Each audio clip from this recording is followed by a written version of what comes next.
అసలు మేము ఇన్ని చేసినామని కూడా మాకు ఆలోచన రాదండి.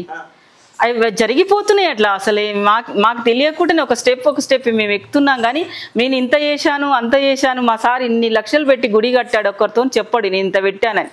ఎవరైనా ఇస్తే తీసుకుంటాడు చందాలు అంతే వరకే. కానీ ఎవరిని చేయిదాపి చందాలకు తిరిగి వెళ్ళే అడుకొచ్చి గుడి కట్టలే.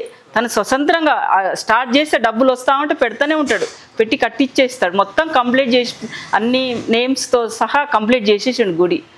అట్లా ఉంటుంది. మేము ఇంత చేశాము మాకు ఇంత ఆస్తుంది అనే ఫీలింగ్ తనకు రాదు, నాకు రాదు. మళ్ళీ మామూలుగానే ఉంటాం ఇద్దరం, సింపుల్గానే. అట్లా చూపించుకోవాలని కూడా రాదు మాకు ఆలోచన. మరి మా నేచర్ ఇద్దరు సేమ్ ఉంది. చెప్పుకోవాలని ఉండదు, చూపెట్టాలని ఉండదు, అంతే సింపుల్గా. ఓకే.